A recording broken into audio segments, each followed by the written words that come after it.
Eu vivo uma adaptação nutricional diária. A nossa convidada de hoje é educadora física, estudante de nutrição. Ela é mãe do Francisco, de 7 anos. Ele possui uma síndrome chamada Prader-Willi.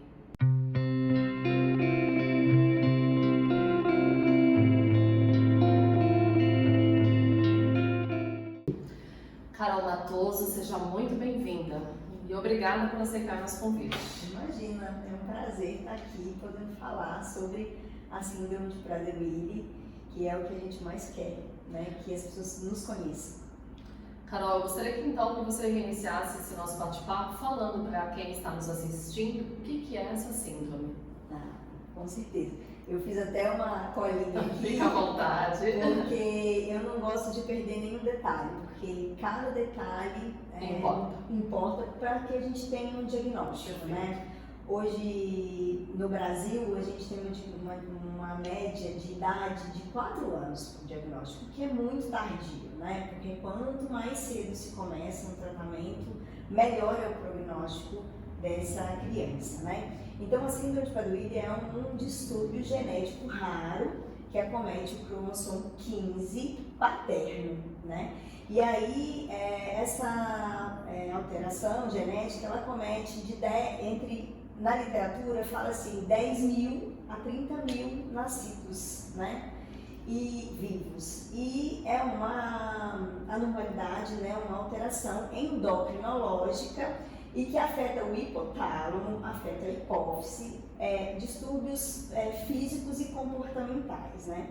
E essa alteração genética, ela traz pra gente uma deficiência do hormônio de crescimento, ela traz pra gente uma obesidade, ela traz pra gente, né, dentro das deficiências endocrinológicas, né, uma delas é o hipotireoidismo, mas tem outras consequências, né, já que a gente tem um sistema endocrinológico deficiente, né, e alterações comportamentais e uma deficiência cognitiva, né. Uma hipotonia, que é uma característica principal para a gente conhecer, para a gente poder abrir o alerta para um diagnóstico precoce. Então, a criança nasceu com hipotonia, uma dificuldade de sucção, são os primeiros, né, critérios para a gente já pedir uma investigação genética, né? E como que você identificou ali, quantos anos mais ou menos o Francisco tinha, quando vocês identificaram que alguma coisa não estava respondendo? Quando ele nasceu e saiu da minha barriga. Então, a minha obstetra falou que na hora que ela foi uma cesariana agendada, porque o Francisco estava pélvico já há mais de 2 meses, né? Então, hoje a gente sabe que ele não teve força para girar na barriga, né? Porque ele era um bebê hipotônico. Então, ele estava pélvico, né? Numa posição até difícil. Então, quando ela colocou a mão para dentro, né, da barriga, para retirar, ela já viu que tinha alguma coisa diferente. Então, o Francisco nasceu, né, com uma hipotonia muito importante, ele teve um Apgar 4, ele não chorou, um chorinho, nada. Veio depois de alguns minutos, bem fraquinho, e pela essa questão hipotônica, ele não ficou comigo, ele foi direto para ser avaliado e em seguida ele foi para a UTI neonatal. Como nesse momento que a gente como mãe, a gente está ali naquela euforia, aguardando o nosso filho e de repente teu menino, você viu que assim, ele nasceu, ele quase não chorou, não pôde ficar comigo ou levaram? O que passou, Carol, pela tua cabeça? Na verdade foi muito assim, sabe quando você fica, parece que eu fui anestesiada na verdade, né, porque eu desmaiei durante o parto, né, na hora que ele foi ser retirado da minha barriga, eu tive um desmaio, e eu só acordei 3 segundos antes dele chorar, então eu me lembro de perguntar para o anestesista, ele falou assim, mas ele não chorou? Sabe, foi uma coisa muito seguida. Então, aí tentaram, né, ele não chorar, desse tempinho, ele tentando fazer ele chorar, ele reagir, e aí só enrolaram, o Fábio pôs para pertinho de mim, a gente tirou uma foto e ele foi levar. Mas eu estava num estado ainda meio assim, eu não conseguia reagir. Então, assim, eu só fui ter uma reação mesmo no outro dia, no dia seguinte. E depois do nascimento dele, você falou assim que já percebeu, já foi percebido logo que ele nasceu.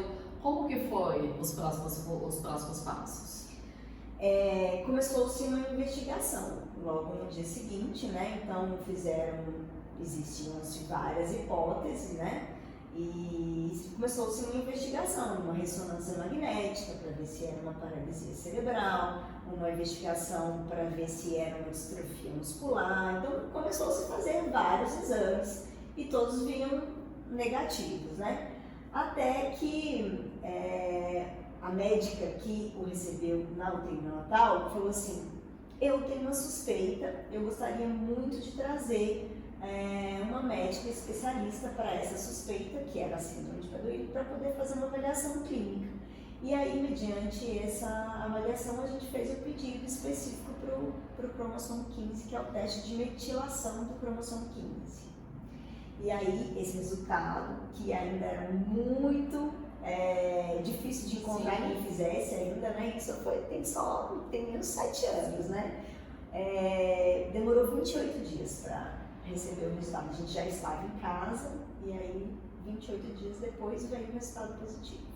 Depois que vocês tiveram o diagnóstico, quais foram os principais desafios? Os principais desafios, eu acho que inicial foi entender quem é, o que é a síndrome de Prader-Willi, quais serão os nossos desafios, né? Eu acho que o principal foi esse. E aí, claro, né, passar por todos aqueles momentos, né, que eu falo que é o luto, né? Exatamente. E aí até chegar na aceitação. É um trabalho longo, é um trabalho árduo, o Fábio com ele, eu comigo, o casal, e ainda buscando informação, porque eu precisava saber o que é a síndrome de Prader-Willi, qual é o prognóstico, que era muito difícil de se dar, né? Hoje a gente tem um pouquinho mais de informação já. Como que é o tratamento do Francisco? Então, os pilares do tratamento da síndrome de Prader-Willi controle alimentar, atividade física, terapias, né? Fono, TO, fisioterapia e reposição hormonal diária, né? Que é o hormônio do crescimento que ele recebe todas as noites. Esse é o pilar do nosso tratamento. O que esses especialistas trabalham com ele? Quando você falou da fono, me chamou a atenção. Sim, como tem uma hipotonia, tem um atraso de fala. Então, né, vem um trabalho para que aquela criança primeiro tenha força de sucção. Primeiro momento, né, aprenda a mamar. Então, algumas crianças vão para casa com sonda, outras, um pouquinho mais importante, uma gastrotomia, e vão desenvolvendo, né, essa sucção e passam para a mamadeira. Depois, alimentação, mastigação, deglutição, todo um processo desde o início da fome, até chegar numa fala, até chegar agora no processo que o Francisco está, de linguagem para ser alfabetizado. Então, um processo de fono, né, que se estende aí por muitos anos dessa criança, né? Alguns podem ter apraxia da fala, outros distúrbios de linguagem, isso tudo vai sendo trabalhado, né? Cada um apresenta uma característica. Perfeito. Carol, como você lida com as necessidades específicas de alimentação e de controle associados, né, pela síndrome de Prader-Willi? Porque, como mãe atípica, nós temos vários desafios. Sim, sim. E esse, eu não sei se posso dizer dessa forma, mas assim, que baita desafio, Carol. Porque a alimentação é uma das coisas que nos move, principalmente quando somos crianças. Imagina, a gente quer experimentar de tudo. E a questão do doce para a criança é algo que abusa muito. Eu gostaria que você explicasse para quem está nos assistindo como que você lida, porque esse desafio é intenso na tua vida. Sim, então primeiro eu quero explicar qual que é a restrição alimentar do Francisco, para que todo mundo entenda, né? Então, a deficiência lá no hipotálamo, que causa a deficiência endocrinológica, ela nos traz um metabolismo mais lento. Então, primeiramente, o que a gente precisa? Consumir pouca caloria, né? Em segundo lugar, nós temos respostas no nosso organismo quando a gente se alimenta. Então, o nosso estômago tem receptores que enviam mensagem para o nosso cérebro falando, olha, estamos nos alimentando, e chega a um ponto, outros receptores falam para a gente, olha, estamos satisfeitos. Na síndrome de Prader-Willi, isso não acontece ou é deficiente.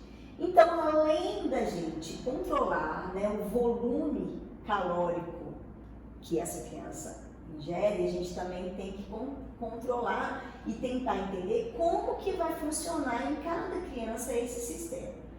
Então, a gente sabe também que o açúcar é um estimulador da fome. Então, a gente já tem um indivíduo a qual não tem uma resposta, né, do sistema digestivo competente, ativa, né, de forma eficiente. Se a gente consumir níveis de alimentos que aumentem a nossa glicemia, nós vamos ter ainda uma resposta, né, nessa resposta do cérebro, né, com o sistema digestivo ainda exacerbada, porque eu já não sei se eu estou satisfeito. Eu ainda como um monte de açúcar que estimula a nossa fome, né, porque a gente tem níveis de insulina que aumentam no nosso organismo. Então a gente vai ter um indivíduo que não vive com fome. Não vai saciando? Não se sacia. Então essa é a grande questão da síndrome de Prader-Willi, né?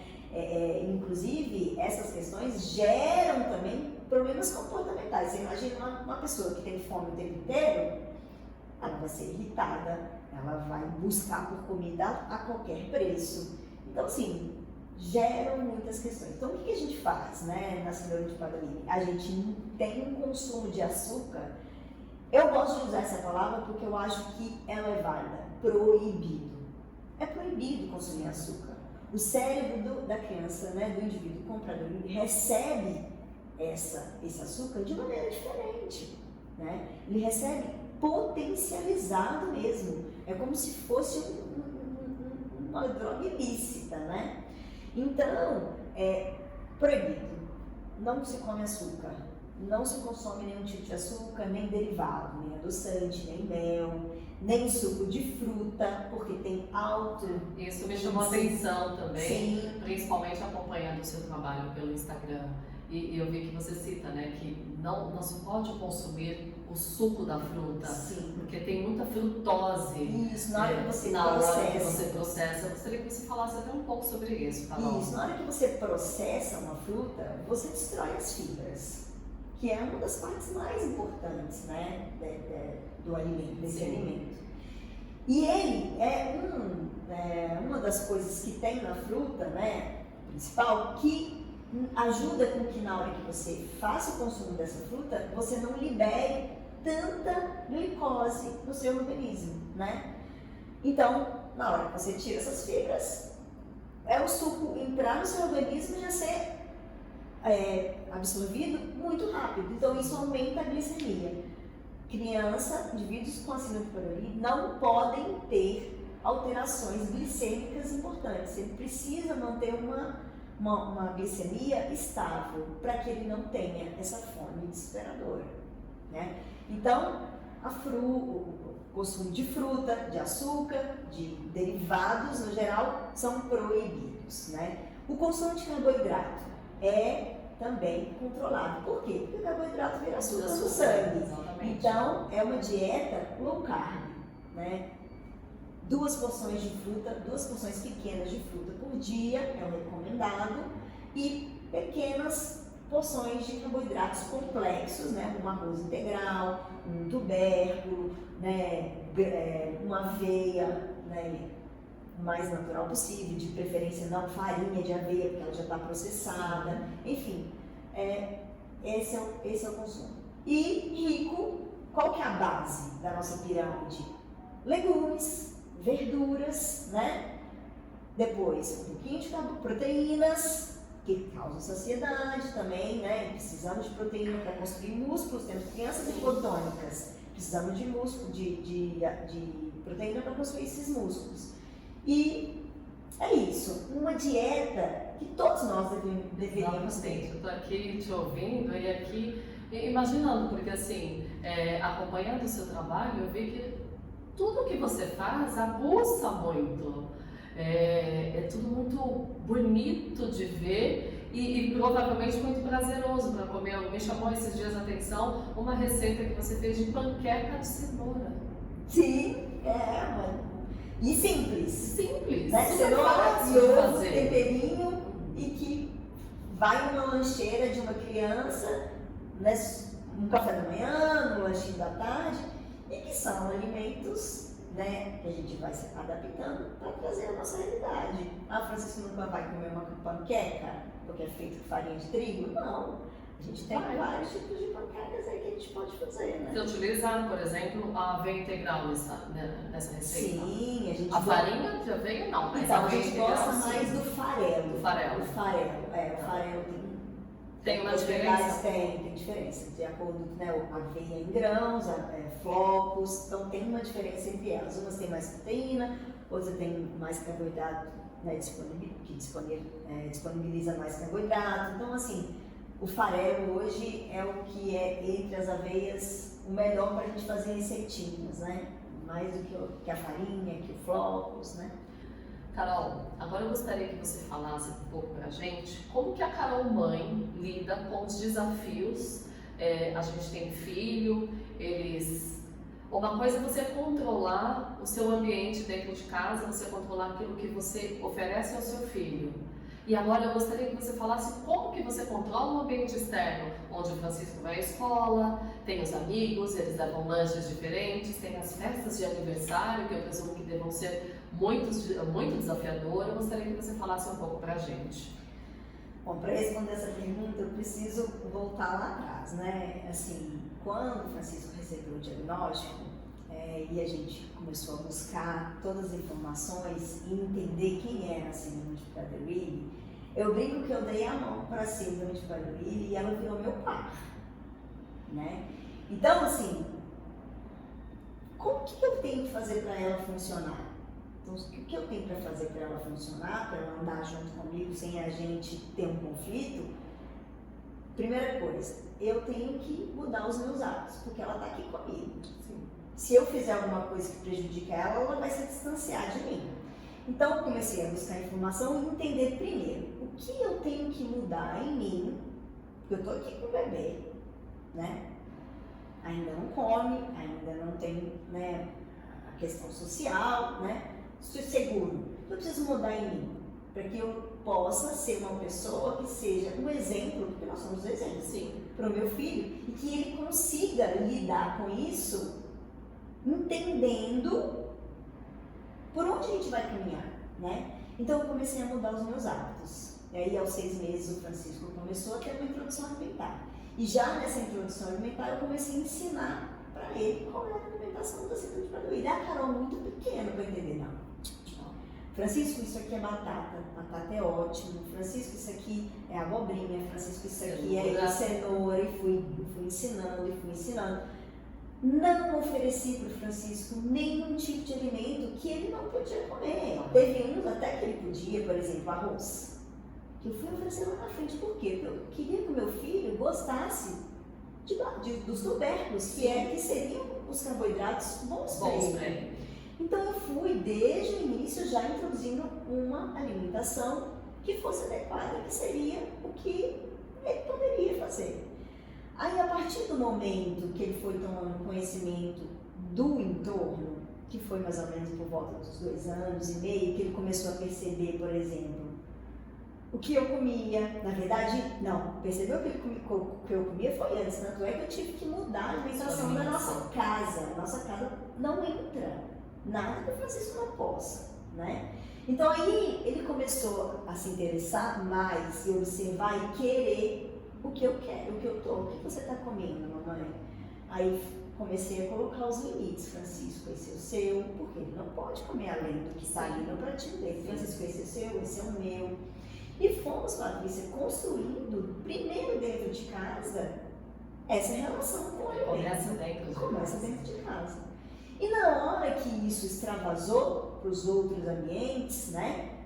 As festas, a escola, o Francisco já estava preparado e sabia o que ele podia e o que ele não podia. Tanto que aos 3 anos nós tivemos o primeiro embate. Nós estávamos num restaurante e o Francisco fora da mesa brincando com algumas crianças e veio um garçom e entregou na mão do Francisco um marshmallow. O meu marido ficou desesperado, eu falei, calma, vamos ver qual vai ser a reação do nosso filho, vamos confiar naquilo que a gente construiu. Ele pegou, ele perguntou, é açúcar? Ele falava muito rudimentar. Aí o garçom entendeu, ele falou, não posso, entregou na mão da outra menina. Meu Deus. E aí, eu e meu marido congelados, respirando, aí a gente... Pronto, aí a partir desse momento a gente soube que a gente estava fazendo uma construção. Houveram muitas questões sociais, houveram muitos questionamentos do Francisco, houveram muita insatisfação dele, um auto-questionamento, quem está errado, mamãe? Somos nós ou somos ele? E isso foi uma construção, filho. Sim. Olha, cada família tem um jeito, nós somos assim.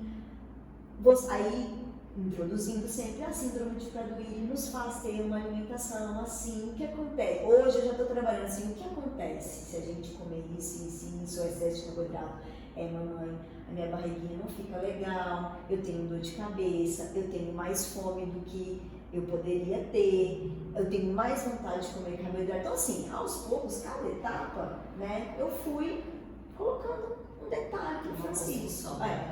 E o Francisco hoje virou um militante da alimentação saudável. Ele fala para todo mundo, ó, isso não é saudável, vovó, você sabe que não pode comer isso, ensina um, ensina o outro. E a gente está construindo ainda tudo isso. Né? Desculpa. Por favor. E as questões sociais, é isso. Quando a gente vai no aniversário, eu ia te falar. O Francisco, durante muito tempo, não quis participar do Paralelos. Hoje, ele já aceita um pouco melhor. Francisco está aqui o seu olhinho, estou sempre levando uma comida, eu falo que as lancheiras, as marmitinhas são as nossas companheiras, né? E hoje, graças a Deus também, a gente tem um entorno, né? Estamos construindo um entorno, uma comunidade, né? De pessoas que são muito parceiras, né? Muitos amigos já entendem, muito mais amigos já incluem alimentarmente o Francisco nesses processos. Carol, mas você frequenta todos os lugares? Não, infelizmente tem alguns lugares que não vão ser frequentados, que não tem segurança alimentar emocional. Não estou falando de não ter a comida que ele pode comer, mas emocionalmente não é legal para o Francisco. Então a gente evita esses lugares. E está tudo bem evitar também, né? Eu prefiro preservar a saúde mental do meu filho do que cumprir uma questão social. Perfeito. É isso.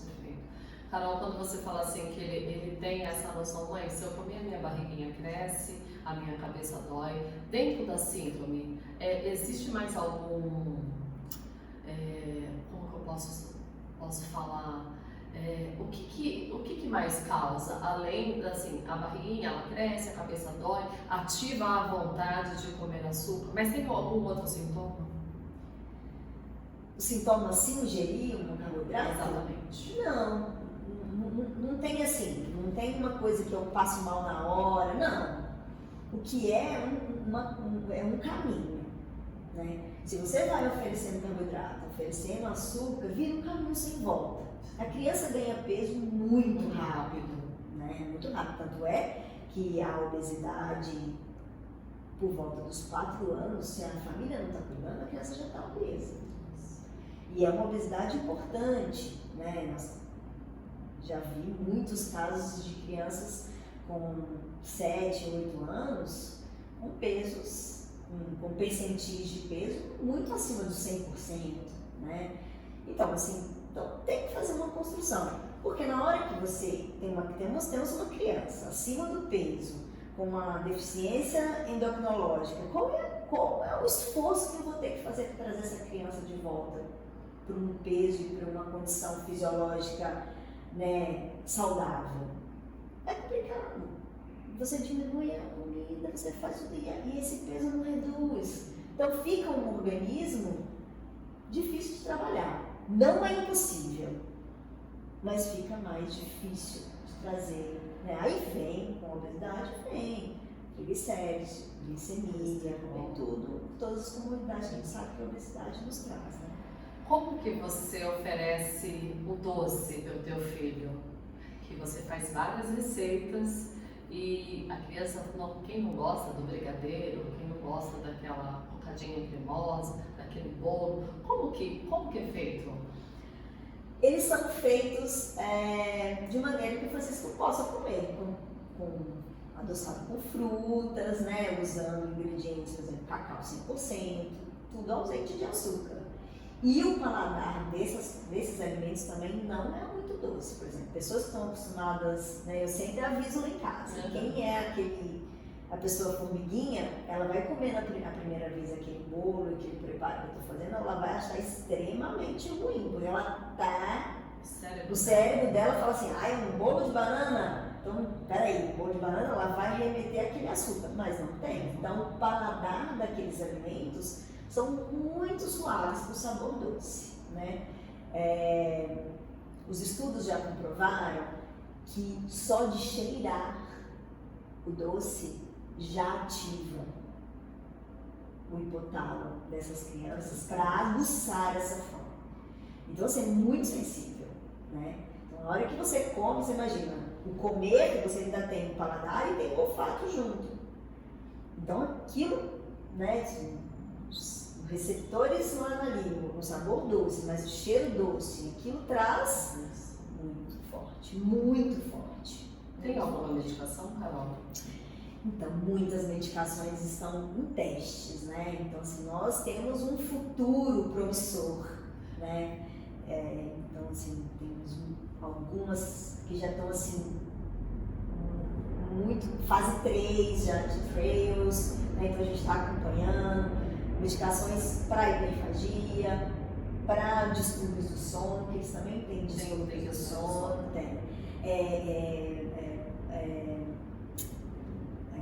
para hiperfagia, para distúrbios do sono, para o comportamento, né? Para as questões comportamentais, para esse enriquecimento neurocognitivo que eles têm, alguns têm toques, alguns têm transtorno opositor desafiador, né? Então, geram outros transtornos. Sim, tem outras questões também que vêm também como comorbidade da síndrome.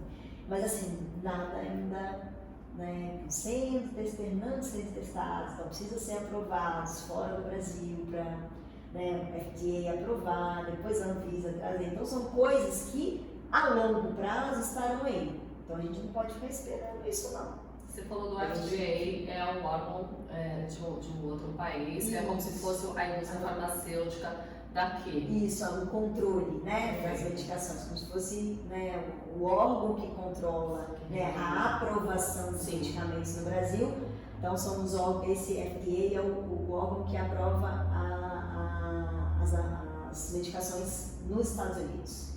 A maioria das pesquisas, né, tem muita pesquisa na França, tem na Holanda, tem nos Estados Unidos, então assim, vamos juntando tudo e aí a gente um dia vai trazer para cá e a gente vai dar conta disso. A sua formação é de personal trainer? Educadora física. Educadora física. Isso. E agora você atualmente é estudante de nutrição. Isso. E claro que em prol do Francisco. Eu gostaria de saber assim, dentro da faculdade de nutrição, tem alguma disciplina que fale sobre a síndrome?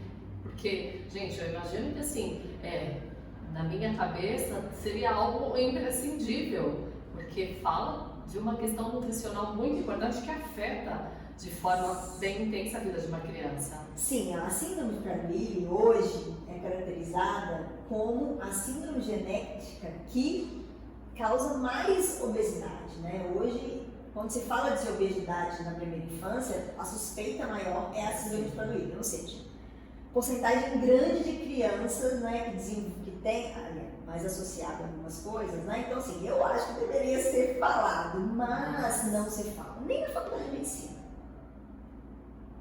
Muitos médicos que já passaram pelo nosso caminho em pronto-socorro, né, conhecidos na convivência, não conhecem, nunca tinham ouvido falar sobre a síndrome de Prader-Willi. Então, às vezes a gente, por diversas vezes, chegava no PS, para o Francisco ser atendido, a gente primeiro dava uma aula. Sim. E aí depois a gente era atendido, né? E, então, assim, esse é o nosso lema. Hoje a gente, qual é a nossa bandeira? Precisamos falar da gente, precisamos falar o nome, Síndrome de Prader-Willi, precisamos ser reconhecidos pela comunidade médica, não só pelos médicos, mas pelos terapeutas, né?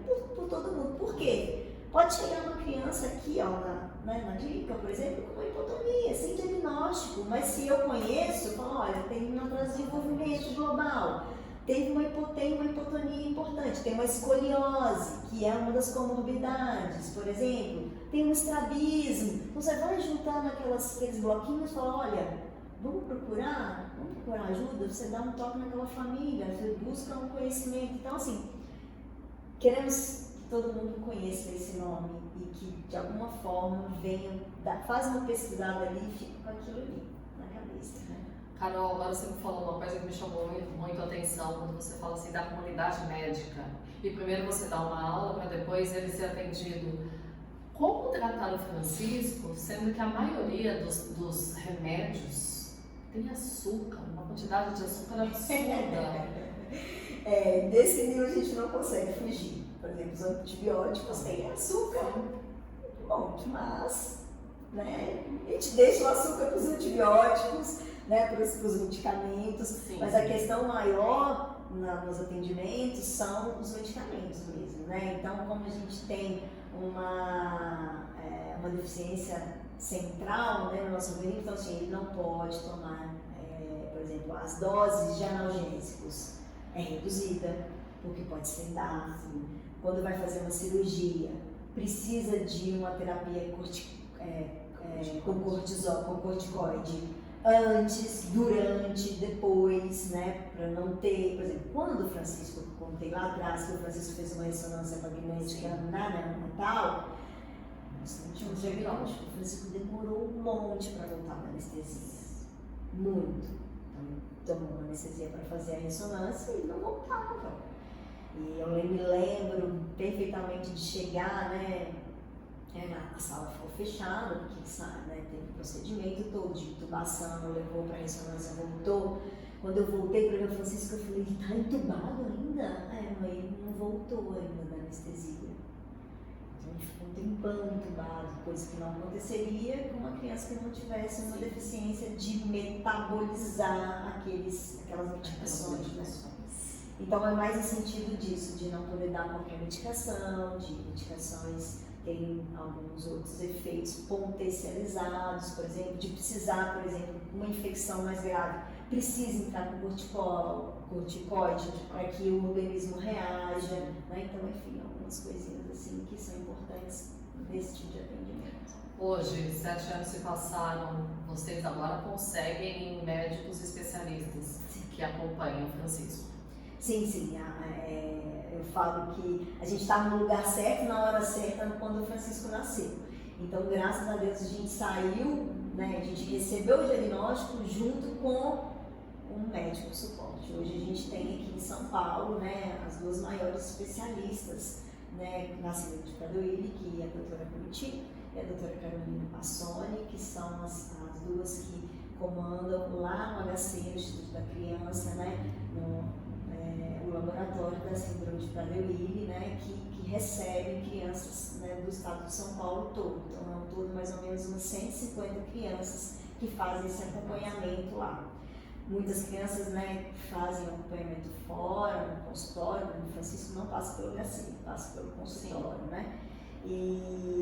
Mas por motivos da gente, todo mundo nos questiona sobre isso, mas a gente tem motivos fortes, inclusive para pegar uma vaga, já que a gente consegue passar de outra forma, né?